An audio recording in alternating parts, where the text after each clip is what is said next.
The restaurant buzzed with conversation as my family gathered around the long table. 69 years old today, and here I was, surrounded by my children and grandchildren at Antonio's, the Italian place where Richard and I had celebrated every milestone for 40 years. The empty chair beside me ached, but I'd learned to smile through the grief. 2 years without him, and some days still felt impossible. "Mom, you're not listening," my son Marcus said, grinning. He was 42, handsome in that effortless way, his expensive suit perfectly tailored. Financial advisor to the wealthy, he'd always been proud of his white-collar success. I said, "We should talk about your property management soon. Those buildings are getting old. Might be time to consider selling." "Marcus, it's Mom's birthday," his wife Jennifer interjected, though her smile didn't reach her eyes. "We can discuss business another time." I took a sip of wine, my phone vibrating in my purse. Probably another birthday message. "The properties are fine, sweetheart. Morrison Property Management has been my life for 40 years. I'm not ready to retire. You're 69, Mom."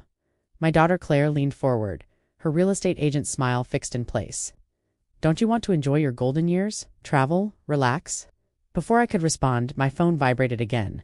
Insistent. I pulled it out, expecting to see a message from my book club. "Unknown number. Don't react. Smile. You're being filmed."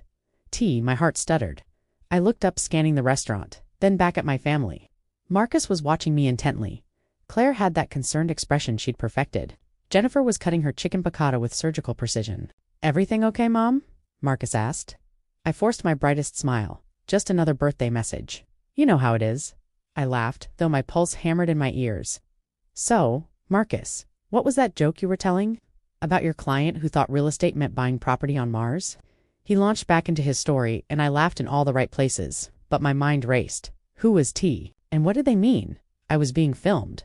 My youngest grandson Tyler sat at the far end of the table, 17 and quiet as always. He'd barely touched his food, just pushed pasta around his plate. When I caught his eye, he looked away quickly, his face pale. Tyler, I kept smiling, kept nodding, kept playing the role of delighted birthday matriarch while my stomach churned. When dessert arrived, tiramisu with a single candle, I made my wish and blew it out to applause. Through it all, Tyler wouldn't meet my gaze. The evening ended with hugs and promises to visit soon. "We should come by this weekend," Claire said, squeezing my shoulders. "Help you with some things around the house. That would be lovely, dear." I drove home to my house in Riverside Estates. The 4-bedroom colonial Richard and I had bought 30 years ago. Every light blazed welcomingly as I'd left them, but now the familiar space felt different, contaminated. I set my purse down carefully and stood in my foyer, really looking at my home for the first time in years. The smoke detector in the hallway always had that tiny lens-like reflection. The air vent in the living room seemed slightly askew. My hands shook as I pulled a chair over and reached for the smoke detector. It came down easily, and my breath caught. There, nestled inside the casing, a small camera, its red light barely visible. "Oh, Richard," I whispered to the empty house. "What have our children done?" Systematically, I went through every room. The camera and the smoke detector was just the beginning. I found them in air vents, tucked into the decorative lamp in my bedroom, hidden in the outlet covers, even inside the frame of the family photo on my dresser. My bathroom? They'd put a camera in my bathroom. 14 cameras total. I sat on my bed, surrounded by the tiny devices I'd removed, and tried to steady my breathing. How long had they been watching me? Weeks? Months? My phone buzzed. "Tyler again, Grandma. I'm so sorry. I only found out tonight. Mom and Uncle Marcus have been recording you for 5 months. They're editing the footage, building a case that you're incompetent. Please don't tell them I warned you, please. 5 months. I thought back over recent visits. Marcus and Jennifer coming by to check the smoke detectors after that news story about house fires. Claire insisting on helping me organize and spending an hour alone in my study. My brother-in-law Kenneth, an insurance claims investigator, stopping by to catch up and wandering through my house with his toolbox. They'd planned this. Carefully, methodically, my phone rang. I almost didn't answer, but the caller ID showed my attorney's emergency line. Daniel Chen had been Richard's attorney for 20 years, then mine. At 11 p.m., this couldn't be good. "Margaret, I apologize for the late call. I received some disturbing information tonight from a former colleague. He mentioned that Kenneth Morrison has been asking questions about emergency guardianship procedures for an elderly relative. I thought you should know immediately." My brother-in-law, Richard's younger brother, the man who'd resented Richard's success for 40 years, who made snide comments about manual labor money even as Richard built an empire from nothing. "Thank you, Daniel. Can you meet me tomorrow morning, 9 a.m.? I believe I'm going to need your help with a family matter." "Of course. Margaret, are you safe? I looked at the pile of cameras on my bed. I am now, and I'm about to become a lot safer. After hanging up, I carefully replaced every single camera exactly where I'd found it. If they were watching me, they'd see what I wanted them to see. Let them think their grandmother was confused, forgetful, incompetent. I'd show them what a woman who built $1 million business from scratch could do when she was truly motivated. Before we continue, please leave a comment telling us where you're watching from and subscribe to Never Too Old channel. We're creating a community of people who know that our best chapters can happen at any age. Now, back to the story. That night I barely slept, but when morning came, I was ready. I made coffee, got dressed, and performed for the cameras. I put my cup down in random places, walked into rooms and seemed to forget why I'd entered. Had a loud one-sided phone conversation where I confused the date of an upcoming appointment. Let them think they were winning. At 9 a.m. sharp, I sat in Daniel Chen's office. He was 62, sharp as a razor, with a reputation for being absolutely ruthless when his clients were threatened. "Tell me everything," he said. I showed him Tyler's texts, described the cameras, explained about Kenneth's questions regarding guardianship. When I finished, Daniel's expression was ice. "Margaret, this is elder abuse. This is fraud. And depending on what they plan to do with this footage, this could be attempted theft, conspiracy, and illegal surveillance. I'm calling someone right now." Within the hour, I'd been introduced to Sarah Martinez, a tech forensics expert who specialized in digital evidence, and Detective James Thornton, who handled elder abuse cases. "Mrs. Morrison," Detective Thornton said, "with your permission, we'd like to leave those cameras in place. Let them keep recording. But we're going to install our own surveillance with proper legal authority. We're going to catch them in the act of whatever they're planning." "What about my grandson? Tyler, he's the one who warned me. He's 17. I don't want him hurt by this." "We'll protect him," the detective promised. "But we need to know, do you have any idea what their endgame is?" I thought about Marcus's comments about selling the properties. Claire's insistence I should relax. Kenneth's expertise in insurance claims and legal procedures. My property management company is worth approximately $3 million. The buildings alone are worth another $2 million. Plus my personal assets, this house, investments, Richard's life insurance. Total estate value is probably close to $5.8 million. Daniel whistled low. "That's motive enough. Margaret, I'm going to make some calls. I want to bring in a private investigator. And I think we need to look into Kenneth's background. If he's done this before, you think he has? Insurance claims investigators know how to document incompetence. They know the legal system. And they know how to make money from vulnerable people. I want to check if there are other cases." Over the next 3 days, I lived a double life. During the day, I performed for the cameras, acting confused, forgetting things, seeming frail. I even staged a scene where I left the stove on, then acted flustered when I discovered it hours later. But at night, I met with my team. Sarah Martinez had analyzed my home computer and found spyware that had been logging my activities for 5 months. She'd also discovered something else. Edited video files on a cloud account registered to Kenneth Morrison. "They've been cutting your footage," Sarah explained, showing me her laptop. "See this? You're looking for something in your kitchen. The original footage shows you finding it 10 seconds later. But in their edited version, you look for 5 minutes, give up, and wander away confused. They've done this hundreds of times. The video made my blood run cold. In their version, I looked like someone who shouldn't be living alone. Someone who needed a guardian." Detective Thornton had more news. "We executed a search warrant on Kenneth Morrison's storage unit. We found monitoring equipment, edited footage from another case, a woman in Henderson County 2 years ago, and documents showing he helped your children draft guardianship papers 3 months ago. What happened to the woman in Henderson County?" The detective's face hardened. "She died 6 months after her nephew was granted guardianship. Natural causes, officially. But her estate was liquidated within weeks, and the nephew left the state shortly after. We're reopening that investigation." My hands clenched. Kenneth had done this before, had possibly killed someone, and now he was helping my children do the same to me. "There's more," Daniel added. "I found a conditional property sale agreement. Your children have already negotiated to sell Morrison Property Management to Westfield Commercial Enterprises for $4.2 million. The deal closes 30 days after they obtain legal authority over your affairs. They'd sold my life's work. Before they even had the legal right to do so." "What do we do now?" I asked. Daniel smiled, and it wasn't pleasant.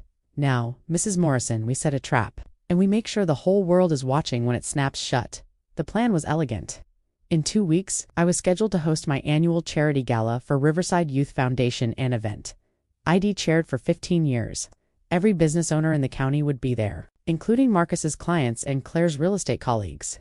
We'll let them make their move at the gala, Detective Thornton explained. They'll want to document you failing publicly.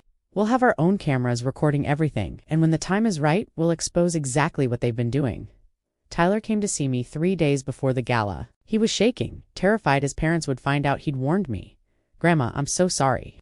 I found the monitoring software on Dad's computer when I was using it for homework. At first I didn't understand, but then I saw the edited videos. They were laughing about it, about how confused you looked, how easy it would be to get power of attorney. I pulled my grandson into a hug. You saved me, Tyler. You're the only one who remembered what your grandfather taught youth, that integrity matters more than money. You're more his grandson than either of your parents are his children. What's going to happen to them? The truth is going to come out, and there will be consequences. But Tyler, I promise, you'll be okay. You did the right thing. The night of the gala arrived. I wore my best-dressed sapphire blue, Richard's favorite color, and my diamond earrings. I looked every inch the successful businesswoman I'd always been. The ballroom at the Riverside Hotel glittered with lights and laughter. 200 guests mingled, sipped champagne, and bid on silent auction items. Marcus and Claire worked the room, introducing me to people I'd known for 20 years, as if I might have forgotten them. Mom, this is David Chen. He's interested in commercial property, Claire said, her hand firmly on my elbow as if I might topple over. Claire, dear, I've known David since he bought his first building 15 years ago. I smiled at David, who looked confused by my daughter's behavior. How's that shopping center in Oak Valley performing? As the evening progressed, I watched Marcus and Claire exchange glances. Kenneth stood near the bar, nursing a scotch, his eyes tracking my every move. They were waiting for something. At 8 p.m., I took the microphone to give my usual speech, thanking donors. I was halfway through when I paused, looked out at the crowd, and seemed to lose my place. I'm sorry. Where was I? I fumbled with my notes, appearing flustered.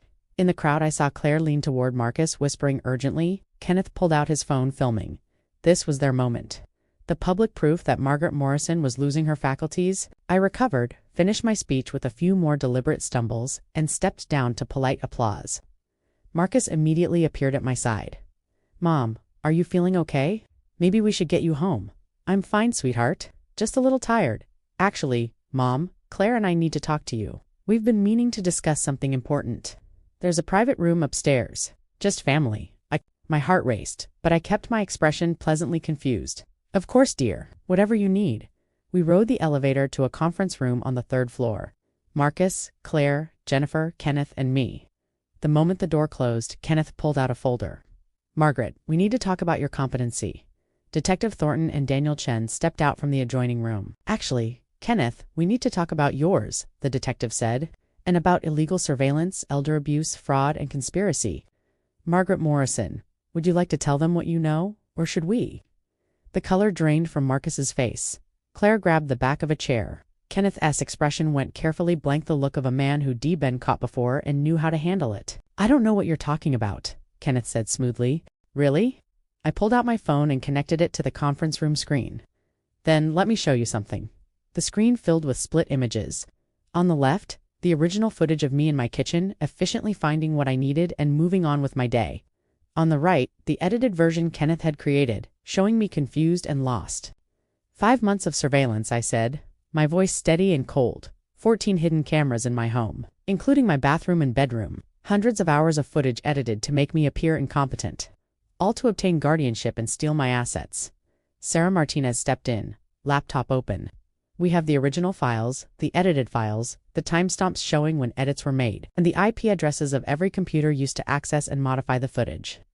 We have your cloud storage accounts, your communications discussing the guardianship plans, and the conditional property sale agreement you negotiated before you had any legal authority to sell Morrison Property Management. We also have evidence, Detective Thornton continued, linking Kenneth Morrison to a similar scheme in Henderson County 2 years ago. A scheme that ended with an elderly woman dead and her estate liquidated. Kenneth's composure cracked. Marcus looked like he might be sick. Claire was crying, mascara streaming down her face. Mom, we were trying to. Marcus started. You were trying to steal my life's work because you were drowning in debt from bad investments? I said. You thought your aging mother would be an easy target? You forgot that I built a multi-million-dollar business from nothing. You forgot that your father taught me to be strong, to be smart, and to never let anyone take what I'd earned. Daniel stepped forward. Marcus Morrison, Claire Thompson, Kenneth Morrison, Jennifer Morrison, you're all being charged with conspiracy to commit elder abuse, fraud, illegal surveillance, and attempted theft. There will likely be additional charges once the district attorney reviews the complete evidence.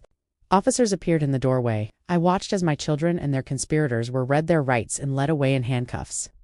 Through it all, I stood straight, remembering Richard's words from 40 years ago. Margaret, people will always underestimate you because you're kind. That's their mistake.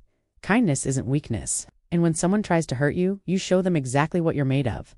I'd shown them the aftermath was swift and brutal. Marcus received 7 years for elder abuse and fraud. Claire got 5 years plus restitution of $400,000. Jennifer received 4 years for conspiracy. And Kenneth Udy helped orchestrate this scheme and had evidence of the previous Henderson County case received 12 years and permanent revocation of his insurance investigator's license. The conditional sale agreement was voided. Every edited video was destroyed, and Morrison Property Management continued to thrive under my leadership. Tyler moved in with me during his senior year of high school. We had dinner together every night, and I taught him everything Richard had taught me about business, about integrity, about building something that mattered. 6 months after the trial, Tyler and I stood in my office looking out over the city. "Grandma, do you ever regret it, turning them in?" I thought about that text message at my birthday dinner, about Tyler risking everything to save me.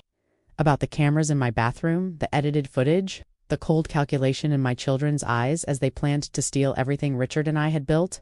No, sweetheart, I don't. Your grandfather used to say that some people choose money over integrity, and when they make that choice, they have to live with the consequences. I just made sure the consequences were real. Tyler nodded, then grinned. I got my college acceptance letter today. Business school, full scholarship. I pulled him into a hug, my heart swelling with pride. This was Richard's real legacy, not the buildings or the business, but this young man who'd risked everything to do the right thing. Your grandfather would be so proud of you. I know I am. As the sun set over the city, I thought about that birthday dinner, that anonymous text, that moment when everything changed. My children had tried to make me a victim. Instead, they'd reminded me exactly who I was. Margaret Morrison, businesswoman, survivor, and grandmother to a young man who understood that some things matter more than money. So, that's my story. I'd love to hear what you think. Have you ever had to stand up to family members who betrayed your trust? Let me know in the comments and subscribe for more stories like mine.